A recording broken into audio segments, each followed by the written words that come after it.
Hello everybody, मैं doctor Sanjay Katiyar. और एक बहुत ही कॉमन मिथ है आजकल कि एल्कलाइन वाटर और इन सब चीज़ों से, और एक कोई जापानीज़ कंपनी है वो कोई मशीन बनाती है 2-2.5 लाख की, तो उसकी लोग मशीन लगवा रहे हैं कि वो पानी पीने से उनको बहुत फ़ायदा होता है। और ये तो उसका मैं मिथ आज बस्ट करूँगा कि जनरली जो एल्कलिनिटी होती है और एसिडिटी होती है उसको हम पीएच से नापते हैं। तो जनरली जो पीएच की रेंज होती है वो 1 से 14 होती है। जो बीच का 7 है नंबर, अगर उस पीएच की कोई चीज़ है तो वो न्यूट्रल होगी, ना वो एसिडिक होगी ना बेसिक होगी। तो जो ड्रिंकिंग वाटर है हमारा, तो वो उसका पीएच 7 होता है। पीएच जैसे ही हम 7 से ऊपर जाएंगे वो एल्कलाइन हो जाएगा, और इसको हम केमिस्ट्री में बेसिक भी कहते हैं। जब हम 7 से नीचे आते हैं तो ये इसको हम कहते हैं एसिडिक, हिंदी में कहते हैं अम्लीय। तो जनरली जो ह्यूमन बॉडी है उसका जो पीएच है वो स्लाइटली एल्कलाइन होता है। एल्कलाइन का मतलब हो गया कि फिर 7 से ज़्यादा होगा, बहुत ज़्यादा नहीं होता। ये होता है 7.35 to 7.45। और अगर इसमें ज़रा सा भी वेरिएशन होगा तो हमारी हालत इतनी ख़राब हो जाएगी कि हमें आईसीयू में भी एडमिट होना पड़ सकता है। यानी 0.2 0.3 का भी अगर वेरिएशन हुआ तो हमें आईसीयू में एडमिट होना पड़ सकता है। इसलिए बॉडी इसको बहुत टाइटली मैनेज करती है, इसके पीएच को। और जनरली इसके 2 ही ऑर्गन इसको मैनेज कर सकते हैं, एक है किडनी और एक है लंग्स। तो जैसे आपने पानी पिया, मान लिया कि आपका एल्कलाइन वाटर है, उसका पीएच लाइक 8 to 9 कुछ है, बहुत ज़्यादा एल्कलाइन हो गया 9, तो आपने पिया पानी। हमारा स्टमक में एसिड भी बनता है, उसका जो पीएच होता है वो अराउंड 1 to 3 होता है।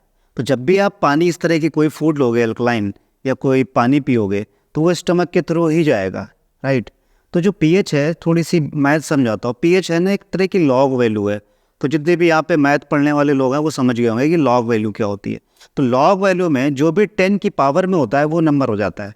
तो जैसे पानी का जो पीएच है वो 7 है, तो ये माइनस में नंबर होता है। तो पानी में जो एच आयन कंसनट्रेशन है वो 10 की पावर -7 है। और हमारे स्टमक का जो पीएच है वो 1 to 3 है। अगर एवरेज मान लें तो 2 आएगा। तो 2 का मतलब है हमारे जो एसिड बन रहा है उसमें एच आयन कंसनट्रेशन 10 की पावर -2 है। तो वाटर से और हमारे में कितने का डिफरेंस हो गया? 10 की पावर -7 से 10 की पावर -2, तो 10 की पावर 5 का डिफरेंस हो गया। तो 10 की पावर 5 का डिफरेंस का मतलब हो गया 1 लाख, अराउंड 1 लाख। तो 1 लाख टाइम्स ज़्यादा एसिडिक एसिड बनता है हमारे स्टमक में कंपेयरिंग टू नॉर्मल वाटर। अब इमेजिन करो कि आपने 8 का कुछ या 9 का एल्कलाइन वाटर पिया। तो 8 का एल्कलाइन और 9 का एल्कलाइन वाटर का मतलब है 10 की पावर -8। इमेजिन करो ये पानी जब 10 की पावर -2 से मिलेगा तो इसकी कोई हैसियत ही नहीं है। तो अगर आप 10 की पावर -8 या 9 के एल्कलाइन वाटर को 10 की पावर -2 से मिला दोगे स्टमक में जाते ही, तो जो फाइनल प्रोडक्ट बनेगा वो अगेन एसिडिक ही बनेगा। तो यानी आपने थोड़ा सा एल्कली मिला दिया बहुत सारे एसिड में, तो जो फाइनल चीज़ बनी अभी भी तो एसिडिक है। तो ऐसा एल्कलाइन वाटर पीने का फ़ायदा क्या हुआ? तो इसमें अगर हमें अपनी कुछ पीएच चेंज करना है बॉडी को, तो हम कैसे कर सकते हैं? हम कुछ इलेक्ट्रोलाइट्स के थ्रू कर सकते हैं और ब्रीदिंग के थ्रू कर सकते हैं। वो कैसे कर सकते हैं? इलेक्ट्रोलाइट्स के थ्रू जब हम करेंगे तो हम कुछ ट्विक्स कर रहे हैं किडनी में, और जब हम ब्रीदिंग के थ्रू करेंगे तो हम कुछ चीज़ें मॉडिफाई कर रहे हैं अपने लंग्स की फिजियोलॉजी के साथ। तो जब हम बहुत डीप ब्रीदिंग करते हैं तो हमारी बहुत सारी कार्बन डाइऑक्साइड बाहर निकल जाती है।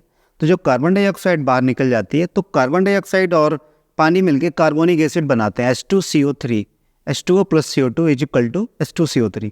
H2CO3 की वजह से आपका pH नीचे चला जाएगा क्योंकि वो एसिड है।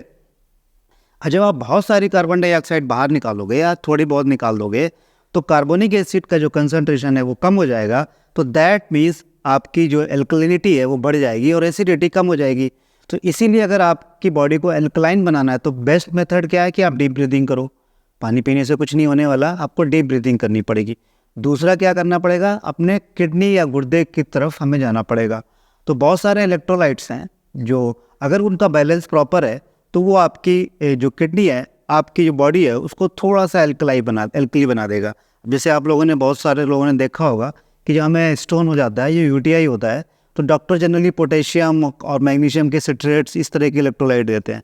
तो उससे क्या होता है कि जो आपका यूरिनरी पार्ट है या यूरिन वाला जो भी हिस्सा है वो एल्कली हो जाता है। तो एल्कली होने से क्या होता है कि जो स्टोन के फॉर्मेशन है वो भी कम बनते हैं। तो इसी लोगों की जिनकी यूरिन थोड़ी एसिडिक होती है, या उसको लेमन लैंग्वेज में कहते हैं उनकी बॉडी एसिडिक है। तो अगर यूरिन एसिडिक होगी तो कैल्शियम के स्टोन्स, कैल्शियम ऑक्सलेट्स के स्टोन और यूरिक एसिड के किडनी स्टोन बनने के चांसेस बढ़ जाते हैं। तो डॉक्टर जब भी आप स्टोन को लेके जाते हो या यूटीआई को लेके जाते हो तो वो एंटीबायोटिक के साथ एक चीज़ और ऐड करते हैं। आपने देखा होगा बहुत सारे सिरप ऐड करते हैं। तो उस सिरप में क्या होता है, पोटेशियम और मैग्नीशियम के सिट्रेट्स होते हैं जो इलेक्ट्रोलाइट्स हैं। इससे क्या होता है कि आपकी जो यूरिन है वो एल्कलाइन हो जाती है और जो स्टोन फॉर्मेशन या प्रेसिपिटेशन का जो चांसेस होते हैं वो कम हो जाते हैं। तो आप आज से आपको याद रखना है कि कुछ भी खाने से या पीने से इस तरह के फ्रॉड से आपको बचना है। आपको डीप ब्रीदिंग करनी है। अगर आपकी एल्कलिनिटी बढ़ानी है, बहुत ज़्यादा एल्कलाइन नहीं बनाओगे तब भी प्रॉब्लम होता है। तो केवल नेचुरल खाना खाना है, नॉर्मल डीप ब्रीदिंग करनी है। इससे हमारी बॉडी जो किडनी है, जो लंग्स है, वो pH 7.35 और 7.45 के बीच में बरकरार रखेंगी। थैंक यू मेरी बच। और इस वीडियो को देखने के लिए इस वीडियो को शेयर ज़रूर कर देना, क्योंकि एक प्रॉपर ये MLM सिस्टम एक चल रहा है मार्केट में और बहुत सारे जो उनके एजेंट्स हैं वो लोगों के घरों में आते हैं और 2, 2.5, 3 लाख की ये मशीन इंस्टॉल करके आजकल जा रहे हैं। आजकल मैंने एक और फ्रॉड सुना है कि लोग ब्लैक वाटर और इस तरह की चीज़ें भी पी रहे हैं, उससे भी कहते हैं कि वो एल्कलाइन हो जाता है। सब कुछ भी नहीं होने वाला। आपको सिंपल एक्सरसाइज करोगे, नॉर्मल डीप ब्रीदिंग होगी, नॉर्मल खाना खाओगे, इलेक्ट्रोलाइट्स प्रॉपर जाएंगे, बॉडी एल्कलाइन जिससे थोड़ी सी रहती है 7.35 7.1 वो रहेगी। तो वीडियो शेयर कर देना, सब्सक्राइब जरूर कर देना। Thank you very much.